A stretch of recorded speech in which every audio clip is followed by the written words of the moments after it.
October 2024. FBI Portland Field Office, Conference Room B. A meeting was underway. Around the table, 2 FBI agents, 1 Health and Human Services Inspector, 1 Insurance Fraud Specialist, and 1 nursing home nurse. The nurse's name was Linda Morrison, 42 years old, 17 years of long-term care experience, currently employed at Riverside Care Facility, a mid-tier nursing home in East Portland. Linda sat with her hands folded on the table, visibly nervous. Reporting someone to the FBI wasn't an easy decision, especially when the person you're reporting is your patient's own son. FBI agent Sarah Chen opened the file. Ms. Morrison, let's start from the beginning. What do you want to tell us about Robert Harrison? Robert Harrison is my patient. 81 years old, dementia patient, been in our facility for 3 years. His son Marcus Harrison is his healthcare proxy, and Marcus has been systematically defrauding his father's health insurance for 3 years. Linda placed a thick folder on the table. Inside, 3 years of documentation, medication logs, treatment invoices, insurance claims, payment records. Marcus Harrison is a senior executive at Pacific Health Insurance, director of the claims department. His job is to approve health insurance claims, and he's been using his father's insurance to manipulate the system. How? Asked the HHS inspector. 3 ways. First, he approves unnecessary treatment, insurance pays. He gets kickbacks from the providers who bill for services Robert never receives. Second, he prescribes expensive brand name medications, insurance pays, then substitutes cheap generics, pockets the difference. Third, he bills for phantom care hours, therapy sessions Robert never attended, doctor consultations that never happened, equipment rentals for devices Robert never used. Everything gets billed. Everything gets paid. None of it is real. Sarah Chen raised an eyebrow. Do you have evidence to support these allegations? Linda opened the folder. 3 years of records. The medications Robert receives don't match the medications billed. The therapies Robert attends don't match the therapies invoiced. The equipment Robert uses doesn't match the equipment charged. I documented everything. The FBI agents began examining the folder, page by page, month by month, year by year. Systematic discrepancy. Invoice showing $800 physical therapy sessions. Linda's notes. Robert did not receive PT this week. Therapist on sick leave. Invoice showing $2,400 specialty medication. Linda's records. Robert receiving generic version. Monthly cost $180. Sarah Chen looked at Linda. Why are you coming forward now? This has been going on for 3 years. Because yesterday Robert had a lucid moment. It happens sometimes with advanced dementia. A few hours of mental clarity. Yesterday it happened. Robert looked at me and said, "Why doesn't Marcus come anymore? Why doesn't he visit me?" I told him, "Marcus comes once a month, stays 10 minutes, barely speaks." Robert started crying. He said, "Am I not his father? I gave him life, education, everything I had. Doesn't he want to see me?" Linda's eyes were wet, and in that moment I realized, Marcus doesn't care about his father. Robert is just a revenue stream to him. For 3 years Marcus has been exploiting his father's illness, his father's helplessness, his father's insurance coverage, and I've known about it and stayed silent. I can't stay silent anymore. The FBI accepted the case. What Linda didn't know was that her report would uncover not just one case of insurance fraud, but a systematic operation. What she didn't know was that Marcus Harrison had been doing this to multiple dementia patients, not just his father. What she didn't know was that her decision to speak up would send a senior insurance executive to federal prison and expose one of the largest elder exploitation schemes in Oregon history. This is the story of the insurance fraud, and the son who turned his father's dementia into a profit center. 3 ways. First, he approves unnecessary treatment, insurance pays. He gets kickbacks from the providers who bill for services Robert never receives. Second, he prescribes expensive brand name medications, insurance pays, then substitutes cheap generics, pockets the difference. Third, he bills for phantom care hours, therapy sessions Robert never attended, doctor consultations that never happened, equipment rentals for devices Robert never used. Everything gets billed. Everything gets paid. None of it is real. Sarah Chen raised an eyebrow. Do you have evidence to support these allegations? Linda opened the folder. 3 years of records. The medications Robert receives don't match the medications billed. The therapies Robert attends don't match the therapies invoiced.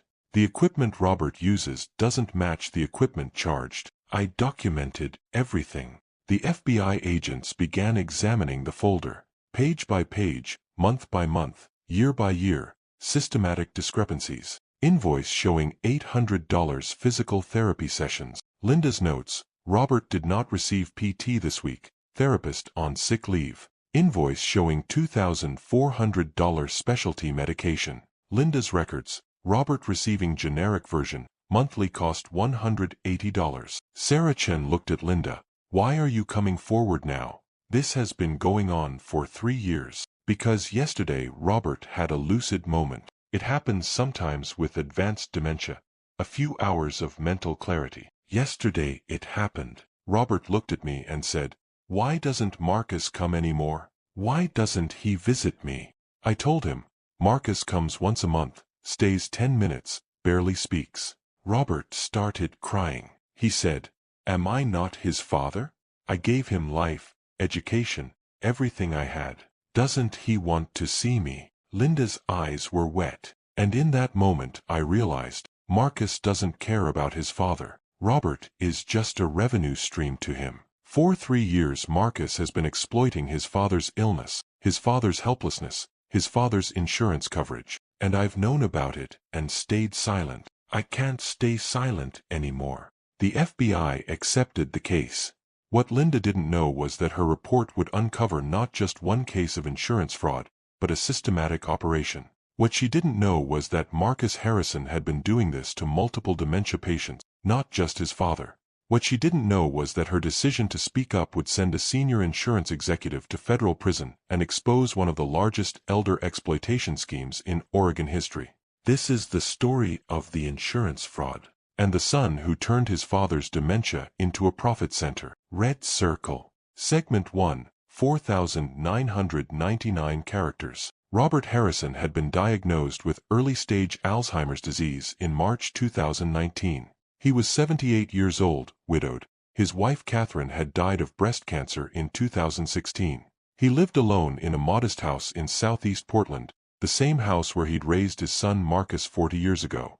Marcus Harrison was 56 years old in 2019. Successful career in health insurance, working his way up from claims adjuster to department director over 25 years. Married, 2 adult children, living in West Hills, one of Portland's affluent neighborhoods. He drove a Tesla, belonged to an exclusive golf club, took international vacations twice a year.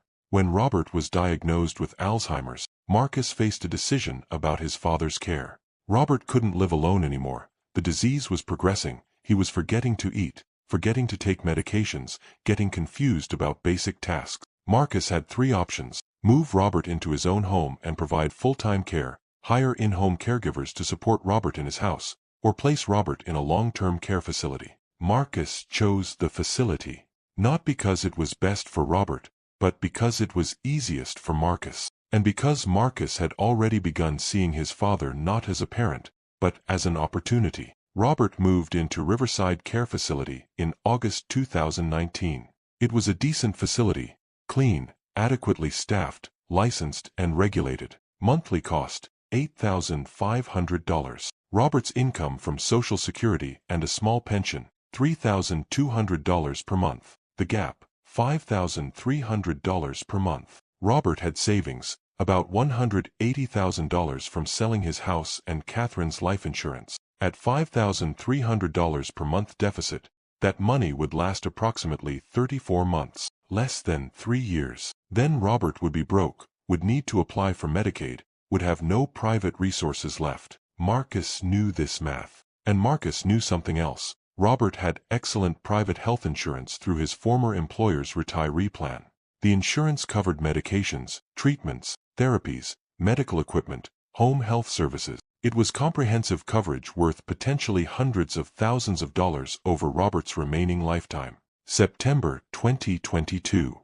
Linda Morrison had been documenting the fraud for 18 months. Her parallel records showed systematic, deliberate billing fraud totaling approximately $87,000 over the period she'd been tracking. But Linda needed more than documentation. She needed to understand the full scope. She needed to know if this was just about Robert, or if Marcus's fraud extended beyond his father. Linda started paying attention to other patients at Riverside whose insurance was handled through Pacific Health. There were 12 residents with Pacific Health coverage. Linda began casually reviewing their care versus their billing. What she found was disturbing. 3 other patients showed similar patterns. Therapy sessions billed but not provided. Medications charged at brand name prices but dispensed as generics. Phantom consultations with specialists who barely interacted with the patients. But these 3 patients had something in common. They all had dementia. They all had family members who were not actively involved in their care. And they all had Marcus Harrison listed as an insurance liaison on their accounts. Linda understood then. Marcus wasn't just defrauding his father. He was using his position at Pacific Health and his connection to Riverside to defraud multiple vulnerable patients. Patients whose cognitive decline made them unable to monitor their own care. Patients whose families were absent or uninvolved enough not to scrutinize billing. Marcus had turned elder exploitation into a systematic operation. Linda calculated the fraud across all 4 patients over 3 years. Conservative estimate, $340,000. Marcus's approximate cut from kickbacks and schemes, $180,000 over 3 years, $60,000 per year, supplementing his already substantial salary. October 2022. Linda made her decision. She would report this to the FBI. But first, she did one more thing. She confronted Marcus directly. Marcus's monthly visit to see Robert. Linda intercepted him in the hallway. "Mr. Harrison, can we talk? About your father's care." Marcus, always professional, always polished. "Of course, Linda. Is something wrong with Dad? I want to discuss his billing. I've noticed some discrepancies." Marcus's expression didn't change, but Linda saw his eyes sharpen. "Discrepancies? Therapy sessions that don't match our records. Medications that don't match our dispensing logs. Consultations that don't match our visitor logs. Linda, billing is complicated. There are often timing differences between when services are rendered and when they're billed. I'm sure if you talk to the billing department." "I have talked to them. They say you're directing Robert's billing personally." "I'm his healthcare proxy. I have that authority." "You're also a Pacific Health executive. Don't you think that's a conflict of interest?" Marcus's voice went cold. "Linda, I appreciate your diligence in caring for my father. But billing matters are not your concern. Your concern is providing quality nursing care. I suggest you focus on that." "I am focused on that. Which is why I'm concerned that your father is being used for insurance fraud." Silence in the hallway. Marcus stared at Linda, calculating. Then he smiled, a practiced, corporate smile. "That's a very serious accusation. Do you have any evidence?" "Yes." "I'd be careful making accusations you can't prove. That could be considered defamation. Could cost you your nursing license. Could cost you your career." "Is that a threat?" "It's friendly advice. Now if you'll excuse me, I'm going to visit my father." Marcus walked away. Linda stood in the hallway, heart pounding. She'd just alerted Marcus that someone was onto him. She'd given him warning. She'd made a tactical mistake. Or had she? Because Marcus's response told Linda everything. He didn't ask to see her documentation, didn't offer to review the billing himself, didn't express concern or confusion. He went straight to threats, to intimidation. Guilty people threaten. Innocent people investigate. Linda went home that night and called the FBI. November 2022. FBI opened a preliminary investigation. Agent Sarah Chen was assigned the case. She reviewed Linda's documentation, found it compelling, authorized a full investigation. The FBI's approach was methodical. They subpoenaed 3 years of billing records from Pacific Health for Robert Harrison and the 3 other patients Linda had identified. They subpoenaed Marcus's work emails and communications. They subpoenaed financial records showing payments between Marcus, Riverside billing staff, therapy providers, and pharmacies. They found a sophisticated fraud network. Marcus had been exploiting his position at Pacific Health in multiple ways. As director of claims, he had access to approve his own fraudulent claims. He'd also been manipulating the fraud detection algorithms, adjusting the thresholds so his scheme stayed just below audit triggers. The therapy providers billing for phantom sessions? Marcus had relationships with 3 physical therapy companies. They would bill for services never rendered, insurance would pay. They'd kick back 40% to Marcus. Over 3 years, $67,000 in kickbacks. The medication fraud? Marcus had arrangements with 2 pharmacies. They'd bill for brand name, dispense generic, split the difference. Over 3 years, $43,000 to Marcus. The phantom consultations? Marcus would arrange for specialist consultations that were actually just routine 5-minute check-ins, but billed as comprehensive hour-long evaluations. The specialists would bill full rate, insurance would pay, specialists would kick back the difference. Over 3 years, $31,000 to Marcus. Equipment rentals for devices patients never used? $22,000 in kickbacks over 3 years. Miscellaneous inflated charges and phantom services? $17,000 over 3 years. Total fraud across 4 patients over 3 years, $340,000. Marcus Harrison's total illegal income from the scheme, $180,000. But the FBI found something else, something that made the case even more damning. Marcus's financial records showed he wasn't using the fraud money for necessities. He was using it for luxuries. European vacations, premium golf club membership, a boat, his daughter's expensive private college tuition. Marcus was earning a 6-figure salary legitimately, $165,000 per year as a Pacific Health director. He didn't need the fraud money to survive. He wanted it to upgrade his lifestyle. He was exploiting his dementia-stricken father and 3 other vulnerable elderly patients so he could vacation in Italy and golf at exclusive clubs. December 2022. The FBI had enough evidence. They were ready to move, but they wanted one more piece, Marcus's confession, or at least his response when confronted. They decided on a controlled operation. FBI agents would approach Marcus at his office, inform him of the investigation, give him a chance to cooperate. If he confessed and provided information about other participants in the fraud network, he might get a reduced sentence. If he denied everything and stonewalled, they'd arrest him. December 15, 2022. 2 FBI agents walked into Pacific Health Insurance headquarters in downtown Portland, asked to speak with Marcus Harrison. Marcus was escorted to a conference room. The agents introduced themselves, showed their badges. Mr. Harrison, we're investigating allegations of healthcare fraud involving your father, Robert Harrison, and 3 other patients at Riverside Care Facility. We have evidence suggesting you've been submitting fraudulent insurance claims over a 3-year period. We'd like to give you an opportunity to cooperate with our investigation. Marcus's face went white, then red, then carefully neutral. I want to speak to my attorney. That's your right. But I want to be clear. We have extensive evidence. Bank records, emails, billing documents, testimony from co-conspirators. We're offering you one chance to cooperate before this becomes a criminal case. I'm not saying anything without my attorney. Understood. But Mr. Harrison, one more thing. We need to ask. Did you know your father has dementia? Did you know he was cognitively unable to monitor or consent to the billing schemes you were running? Marcus said nothing. Because if you knowingly exploited a cognitively impaired person, your own father, that's elder abuse. That's a federal crime with mandatory minimum sentencing. That changes this from fraud to exploitation of a vulnerable adult. Marcus stood up. This meeting is over. Contact my attorney. He walked out. The FBI agents looked at each other.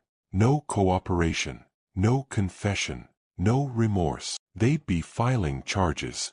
January 2023. Federal grand jury indicted Marcus Harrison on 14 counts: healthcare fraud, wire fraud, elder financial abuse, conspiracy to commit fraud, making false statements to federal investigators. If convicted on all counts, Marcus faced up to 45 years in federal prison. The indictment was unsealed January 19, 2023. Marcus was arrested at his home that morning. FBI agents arrived at 6 a.m., executed a search warrant, seized computers, documents, financial records. Neighbors watched as Marcus was led out in handcuffs. The local news picked up the story by noon. Pacific Health executive charged with defrauding father's insurance. By evening, it was national news. CNN, MSNBC, Fox News all ran segments. Son charged with exploiting dementia-stricken father for $340,000 insurance fraud. The story had everything: wealthy executive, vulnerable elderly victim, betrayal of parental trust, exploitation of dementia, abuse of corporate position. It was a perfect storm of outrage triggers. Marcus's employer, Pacific Health Insurance, immediately placed him on unpaid administrative leave. Within a week, he was terminated for cause. His attorney argued wrongful termination. Marcus was innocent until proven guilty. Pacific Health's response: employment contracts include moral turpitude clauses. Federal indictment for elder abuse qualifies. Termination stands. Marcus's wife, Jennifer, filed for divorce 3 weeks after the arrest. She claimed she had no knowledge of the fraud. Her attorney made sure the divorce filing was public, making sure Jennifer distanced herself from Marcus before public opinion turned against her too.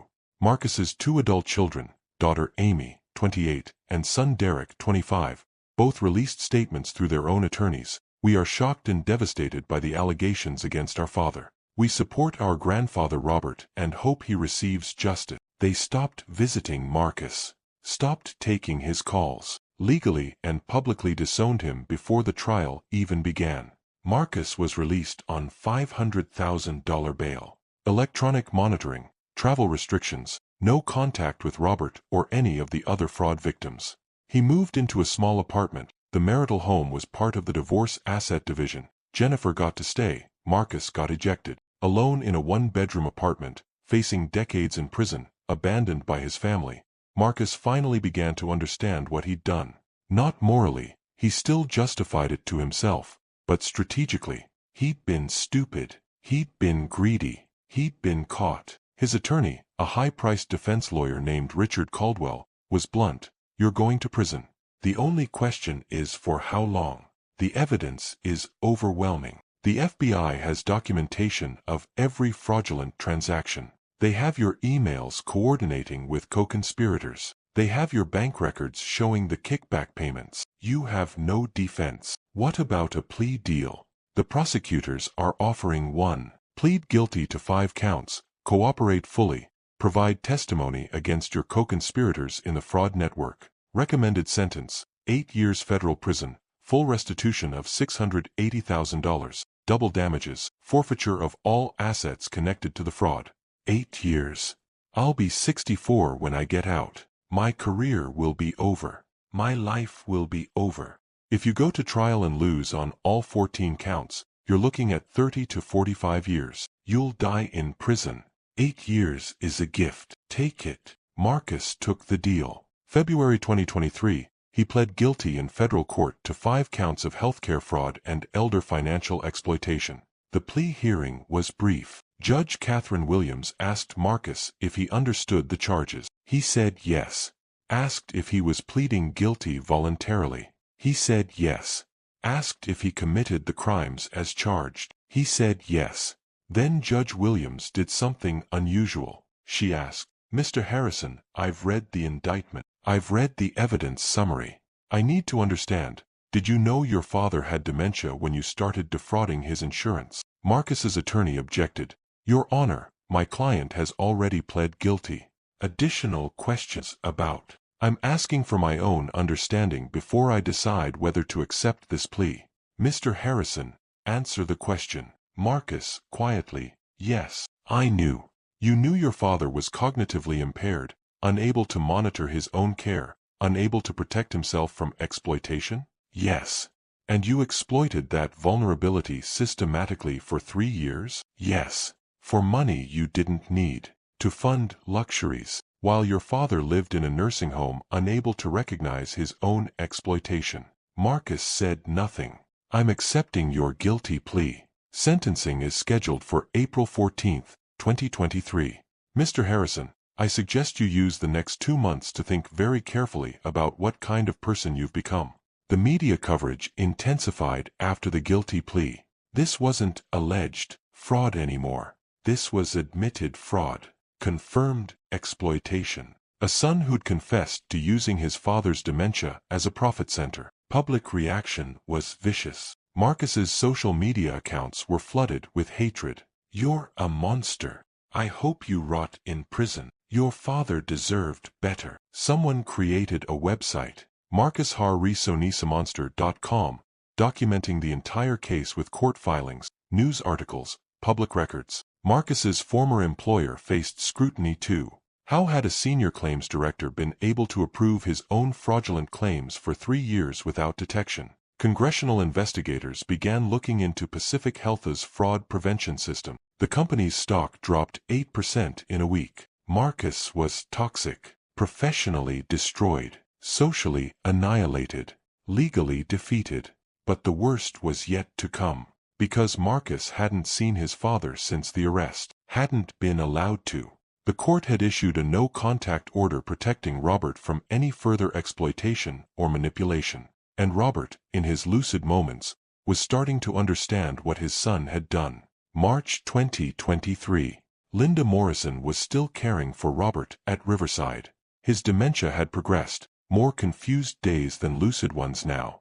But occasionally, for a few hours, he'd be clear. During one lucid period, Linda sat with him and explained what had happened. Gently, carefully, as compassionately as possible. "Robert, your son Marcus has been arrested. He did something very wrong. He was using your health insurance to steal money. He's going to prison." Robert stared at her, processing. "Marcus? My son Marcus? Yes. He stole from me? From your insurance? Yes.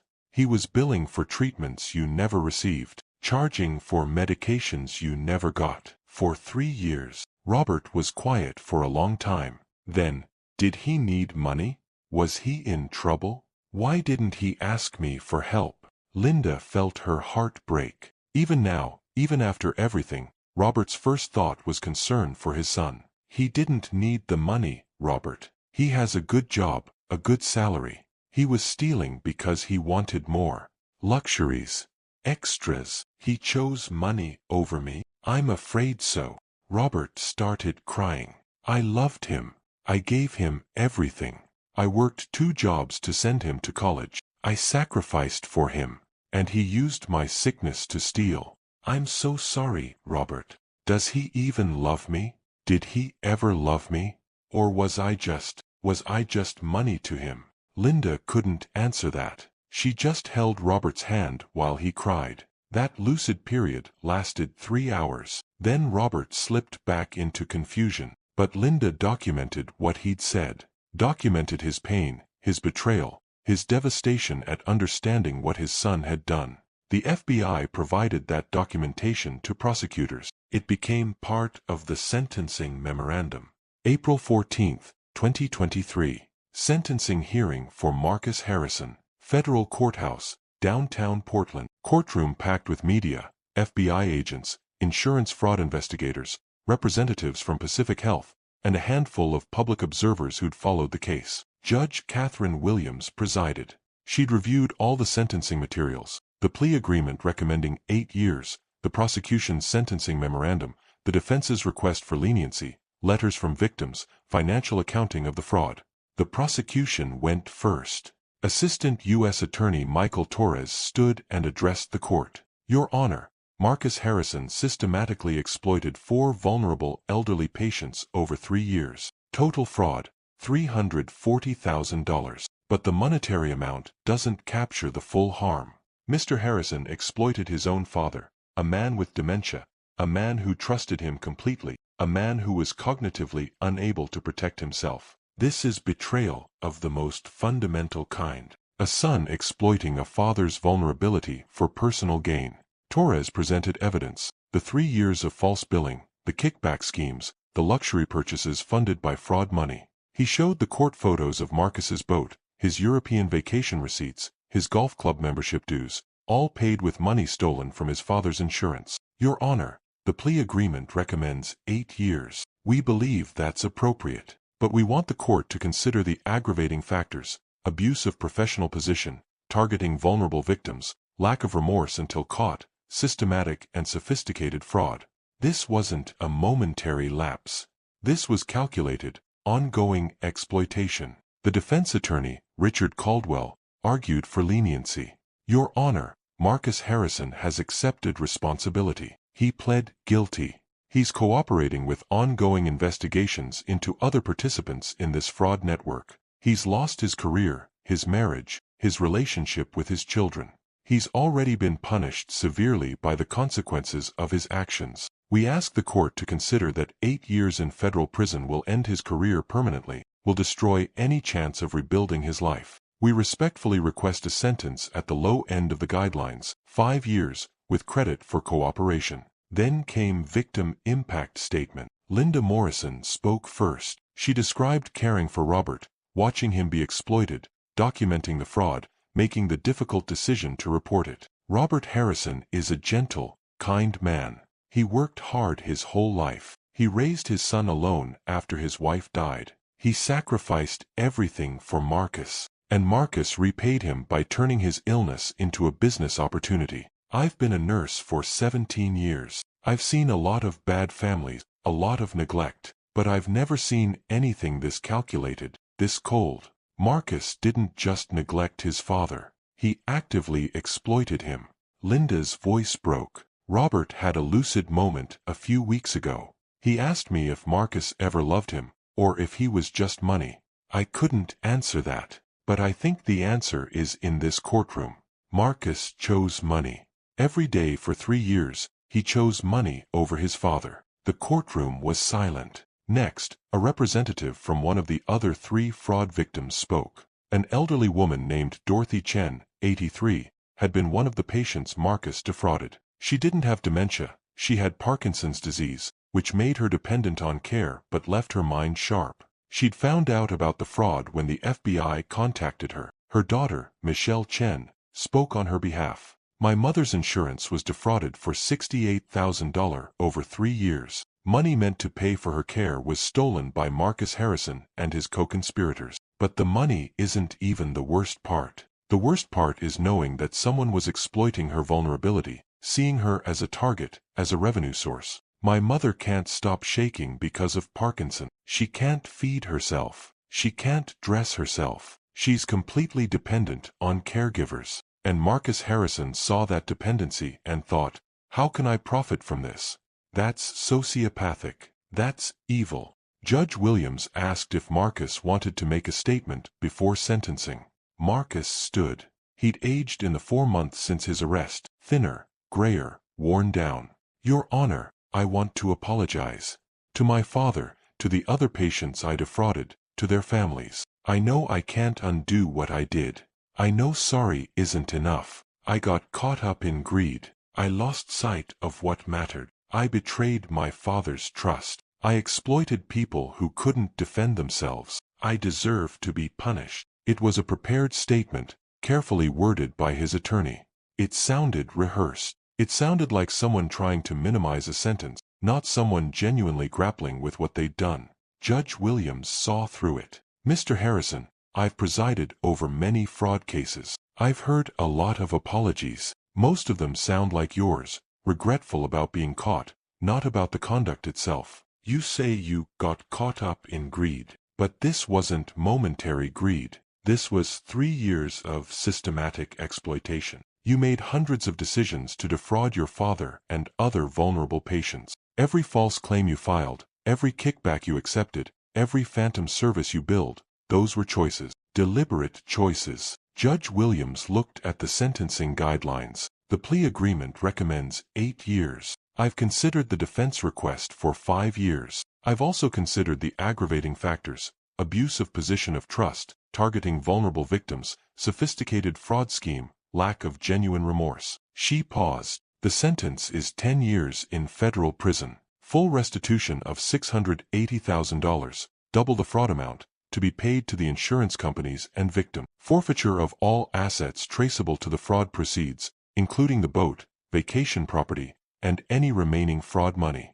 Upon release, you are permanently barred from working in healthcare or insurance industries. 3 years supervised release following prison term. You are remanded to custody immediately. 10 years, more than the plea agreement recommended. The judge had gone above the recommendation because of the egregiousness of the exploitation. Marcus's face went pale. His attorney started to object. Your Honor, the plea agreement specified. The plea agreement was a recommendation. I'm not bound by it. The sentence stands. U.S. Marshals approached Marcus. He was handcuffed, led out of the courtroom. As he passed Linda Morrison sitting in the gallery, their eyes met for a moment. Linda saw no remorse there. Just anger at being caught. Just resentment at being punished. Marcus Harrison would spend the next decade in federal prison. He would be 66 years old when released. His career was over. His family had disowned him. His reputation was destroyed. But the story wasn't finished. Because Robert Harrison was still alive. And Robert deserved some kind of closure. May 2023. 1 month after Marcus's sentencing. Robert Harrison's dementia had progressed significantly. He was now in late-stage Alzheimer's, mostly nonverbal, unable to recognize most people, requiring total care. But he still had occasional moments of lucidity, brief windows when the fog lifted and he was present, aware, himself. Linda Morrison had been thinking about closure, about whether Robert deserved to know the outcome, whether it would help or hurt to tell him that his son was in prison. She consulted with Robert's doctor, Dr. Patel. Would it be cruel to tell him, or would it be more cruel not to? Dr. Patel considered. In my experience, patients with advanced dementia can still process emotion even when they can't process complex information. If you tell him during a lucid moment, he might understand. It might give him some sense of justice, or it might cause him pain he'll forget minutes later, but the emotional residue might remain. There's no good answer. What would you do? I'd tell him, gently, briefly. Let him know his son faced consequences. Let him know people protected him. Let him know he mattered. Linda waited for a lucid moment. It came on a Wednesday afternoon in mid-May. Robert was sitting in the common room, staring out the window, when his eyes suddenly focused. He looked at Linda. "Hello," he said clearly. "Is it time for lunch?" Linda recognized the clarity. "Not yet, Robert. How are you feeling today?" "I feel clearer, like I can think." He looked around. "Where am I?" "You're at Riverside Care Facility. You've been here for a few years now. I'm Linda, your nurse. I remember you. You're kind to me." Linda sat beside him. "Robert, there's something I need to tell you. About Marcus, your son." Robert's face changed. Pain flickered across it. "Marcus doesn't visit me anymore. Did he forget about me?" "No, Robert. Marcus is in prison. He did something wrong and he's being punished for it." "Prison? What did he do?" Linda took a breath. "He was stealing money. Using your insurance to steal. He hurt you, Robert. And the judge sent him to prison for 10 years. Robert absorbed this. His hands trembled slightly. 10 years, yes. Because he stole from me? Because he stole from you and other patients? Because he exploited your illness? Because he chose money over taking care of you?" Robert was quiet for a long time. Then, "Did I do something wrong? Did I fail as a father?" "No. No, Robert. You loved him. You raised him. You sacrificed for him. What Marcus did wasn't your fault. It was his choice, his moral failure, not yours." "Will he ever visit me again?" Linda's heart broke. "Probably not, Robert. He's in prison, and even if he wasn't, I don't think he's the person you thought he was." Robert started crying. Silent tears. "I loved him so much. I would have given him anything. Why did he have to steal? Why couldn't he just ask?" "I don't know. Some people lose their way. They forget what matters. Marcus forgot that you matter more than money." "Do I matter?" "Yes, you matter very much. To me, to the other staff here. To the FBI agents who protected you.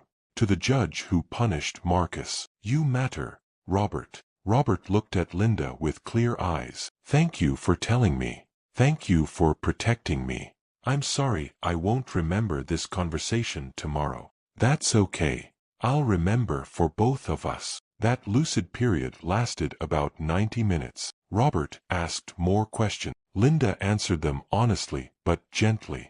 They talked about Marcus's childhood, about Robert's wife Catherine, about the life Robert had lived before Alzheimer's took his memories. At the end, Robert said, I need to change my will. Marcus shouldn't get anything. He already took enough. Do you want me to call your attorney? Yes, please. Linda called Robert's attorney, Martin Fletcher, who'd been handling Robert's legal affairs since the dementia diagnosis, explained the situation. Martin drove to Riverside immediately. He arrived within an hour. Robert was still lucid. Martin brought a laptop, a simple will template, and a notary. Robert, Linda tells me you want to change your will. Is that correct? Yes. I don't want Marcus to inherit anything. He stole from me. He doesn't deserve anything. Who would you like to leave your estate to? Robert thought. Linda. She's been more family to me than Marcus ever was. And the FBI agent, what was her name? Sarah. She protected me. And I want some money to go to fighting this kind of crime, so other fathers don't get used by their children. Martin drafted a simple will. Robert's estate was modest, the remaining balance from his house sale and life insurance, about $62,000. After the fraud, after legal fees, it wasn't much, but it was his to distribute. The new will, $30,000 to Linda Morrison, $10,000 to FBI agent Sarah Chen, $22,000 to the National Adult Protective Services Association, an organization fighting elder abuse, to Marcus Harrison, $0. Robert signed the will. The notary witnessed it. It was legally binding. Martin looked at Robert with sadness and respect. You've been through a terrible thing. I'm sorry your son did this to you. Me too.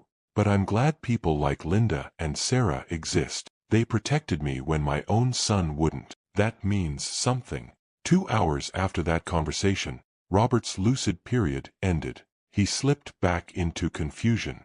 He wouldn't have another clear period for weeks, but he'd done what he needed to do. He'd made his statement. In his final will, Robert Harrison had documented that Marcus's betrayal hadn't been forgotten, that there were consequences, that love and trust, once broken by exploitation, couldn't be repaired by biology alone.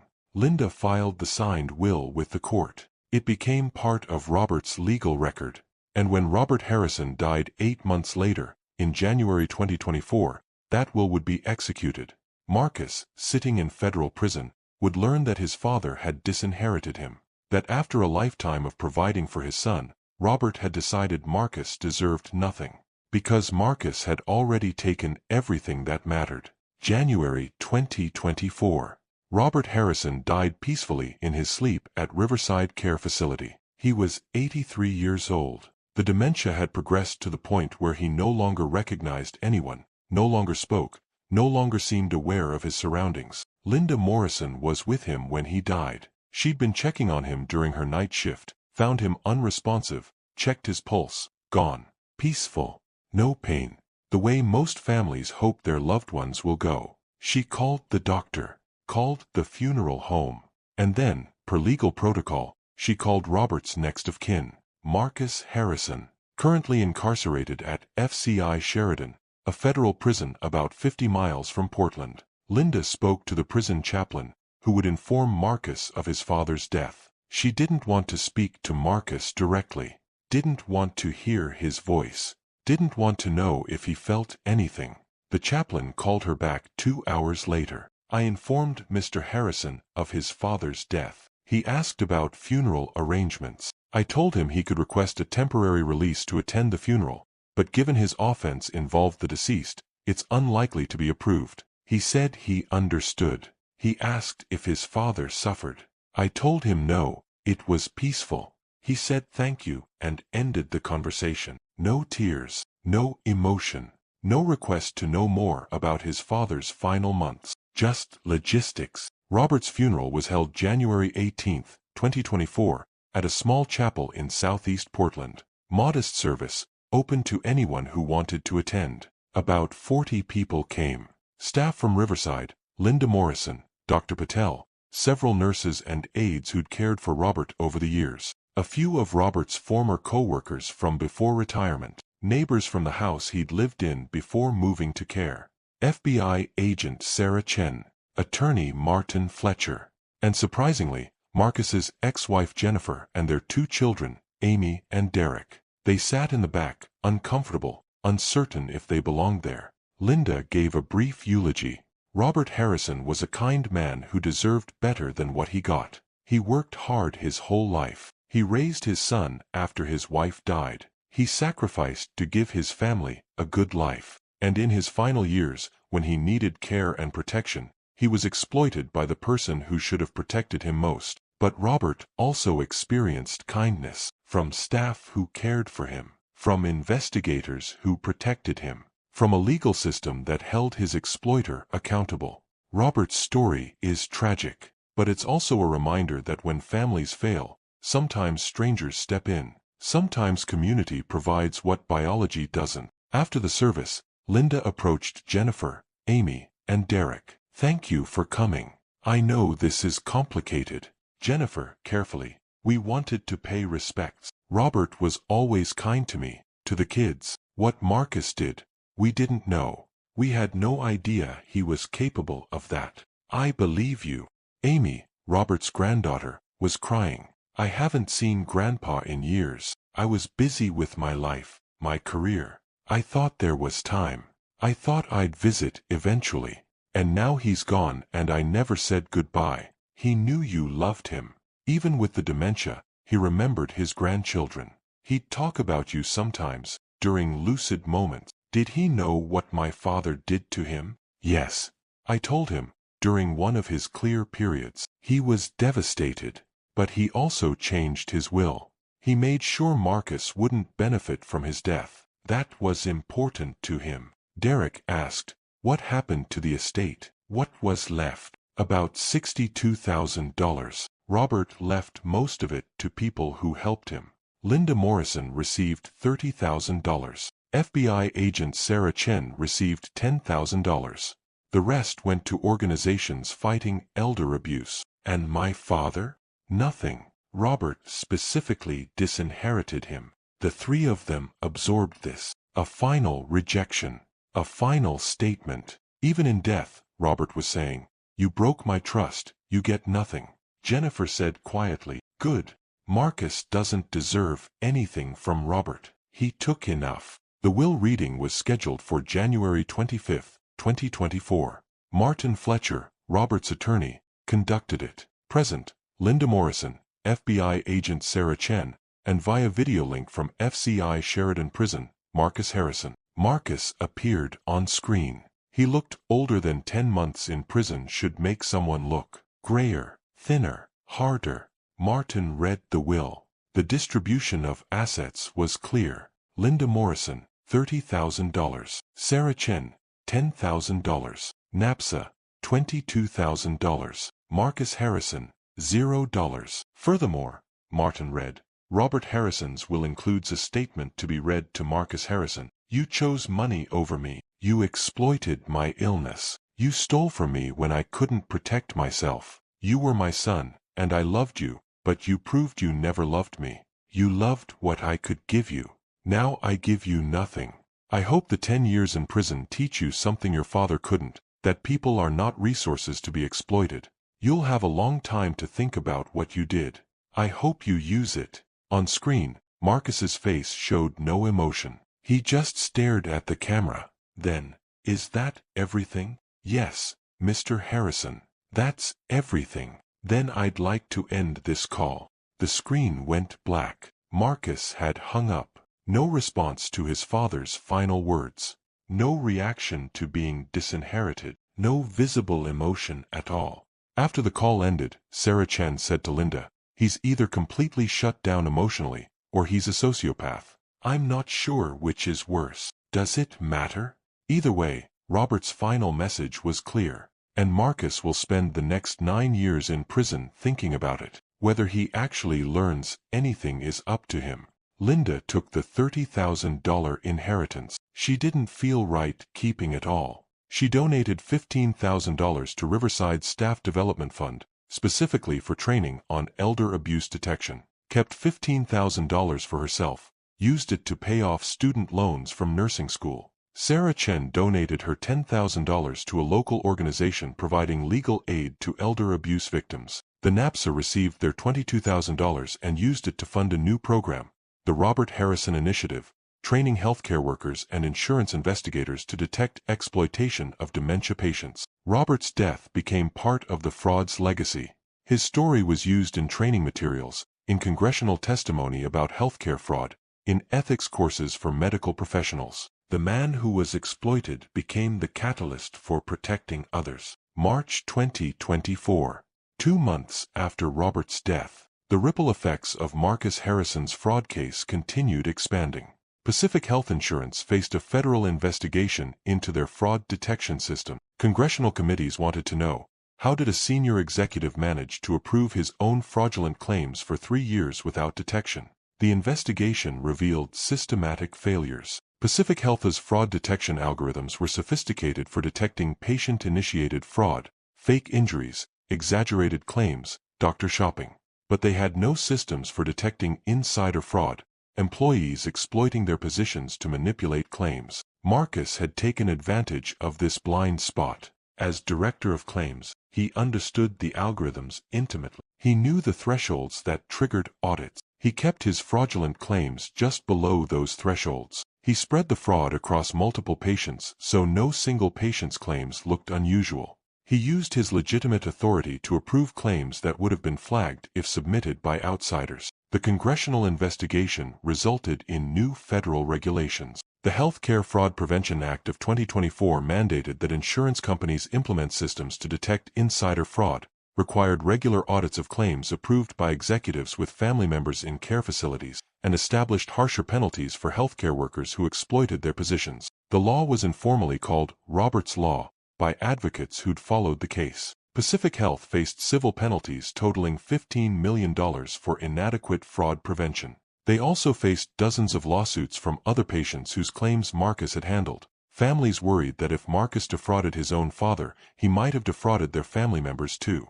The company's CEO resigned. Their stock dropped 23%. Their reputation was permanently damaged. Marcus's co-conspirators in the fraud network faced their own consequences. The 3 physical therapy companies that billed for phantom sessions, shut down by licensing boards, owners facing fraud charges. The 2 pharmacies that ran the medication substitution scheme, heavy fines, loss of licenses, criminal charges for the pharmacists involved. The specialists who billed comprehensive consultations for routine check-ins, medical board investigations, license suspensions, restitution payments. The billing coordinator at Riverside who processed Marcus's fraudulent claims, fired, charged with conspiracy, pled guilty, received 3 years probation and $50,000 fine. In total, 14 people were criminally charged in connection with Marcus's fraud network. All either pled guilty or were convicted. Combined prison sentences, 47 years. Combined fines and restitution, $2.3 million. Marcus's scheme had created an entire ecosystem of fraud, and when it collapsed, it took down everyone involved. Meanwhile, at FCI Sheridan, Marcus was adjusting to prison life. Federal minimum security facility, but still prison. Shared cells, communal dining, rigid schedules, no privacy, no freedom. Marcus's cellmate was a former accountant named Tim Rodriguez, serving 6 years for tax fraud. Tim had been inside for 2 years when Marcus arrived. He knew the rhythms, the unwritten rules, how to survive. Tim asked Marcus once, "What did you do to end up here?" "Insurance fraud." "How much?" $340,000. "Who'd you defraud?" Marcus hesitated. Then, "My father, and some other patients." Tim stared at him. "You defrauded your own father? He had dementia. He didn't know." Jesus Christ. That's cold, man. That's really cold. Even among criminals, Marcus's crime was considered beyond the pale. Stealing from strangers was one thing. Stealing from your cognitively impaired father was something else. Word spread through the prison. Marcus became isolated. Other inmates avoided him. He ate alone, worked alone, spent his free time alone. One inmate confronted him in the yard. "My dad had Alzheimer's, died 3 years ago. I took care of him until the end. And you exploited your father? You're disgusting." Marcus didn't respond. What could he say? Prison gave Marcus time to think. 10 years of time. He thought about his choices, thought about the moment he'd crossed the line from legitimate billing to fraud.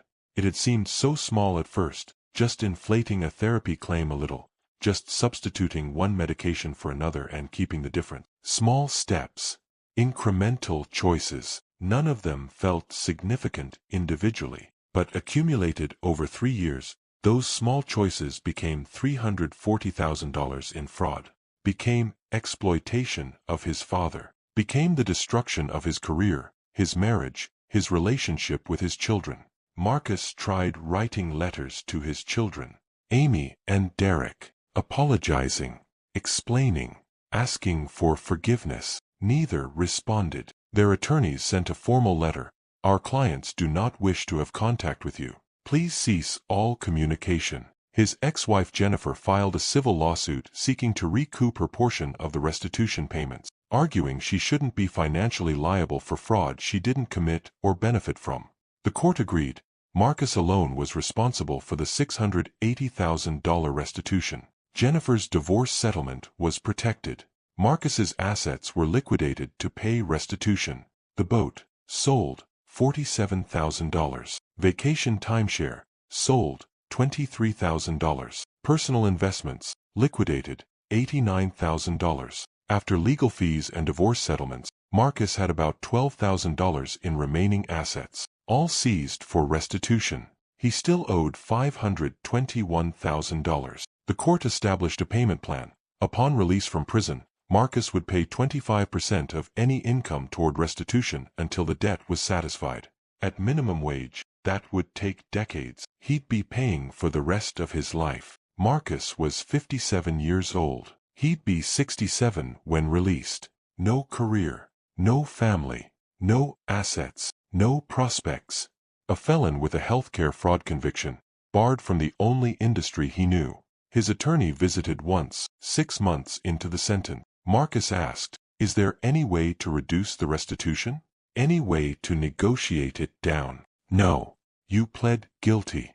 The restitution was part of the plea agreement. You committed fraud, the money has to be paid back. That's non-negotiable." "What am I supposed to do when I get out? I'll be almost 70, with a felony record, owing $500,000, barred from my profession." "You should have thought about that before you defrauded your father." The attorney left. Marcus sat alone in the visiting room, understanding for the first time the true cost of his choices. Not just the legal consequences, but the practical reality of the life waiting for him after prison. 10 years of incarceration. Then decades of poverty, debt, and isolation. All because he'd wanted a boat and European vacations. All because he'd valued luxury over integrity. All because he'd seen his father's vulnerability and thought, opportunity. April 2034.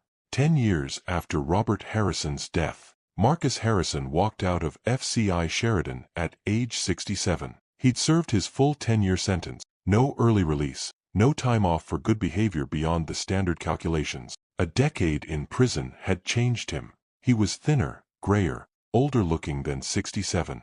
He had no family waiting for him. No friends. He was picked up by a social worker from a federal re-entry program. The social worker, Janet Kim, drove him to a halfway house in northeast Portland. "You'll stay here for 6 months while you transition.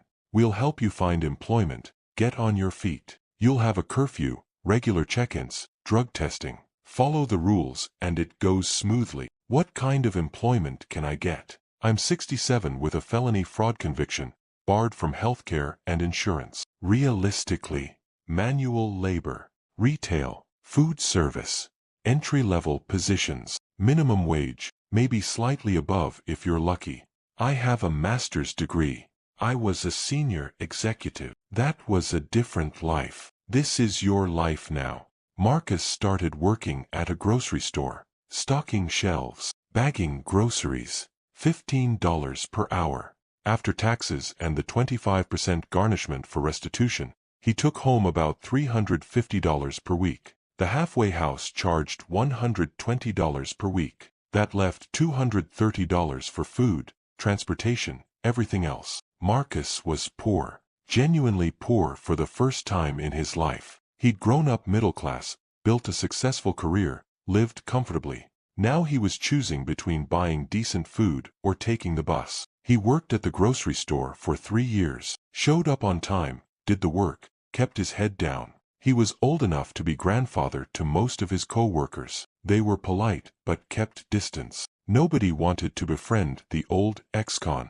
In 2037, at age 70, Marcus applied for Social Security. His benefit, $1,847 per month. Less the 25% restitution garnishment, $1,385 take-home. He could finally stop working physically demanding jobs. He moved into a small studio apartment in East Portland, rent, $950 per month. That left $435 for utilities, food, everything else. Still poverty, but stable poverty. Marcus lived alone. No family, no friends, no social connections. He'd lost touch with everyone from his previous life. His ex-wife had remarried. His children had their own families. Marcus had grandchildren he'd never met, would never meet. Amy, his daughter, had written him one letter during his 10th year in prison. It said, "I don't forgive you for what you did to Grandpa. I don't think I ever will. But I want you to know that I learned from your mistakes. I volunteer at an elder care facility now. I sit with dementia patients who have no family. I make sure they're not alone. I do the work you should have done, not for you, for them, and for Grandpa. This is my way of honoring the grandfather I lost to your greed." She'd never written again. Derek, his son, never wrote at all. Marcus understood. He'd destroyed those relationships. They weren't coming back. Biology didn't create obligation after you'd proven yourself unworthy of family. By 2039, at age 72, Marcus had paid $127,000 toward the $680,000 restitution. He had $553,000 remaining.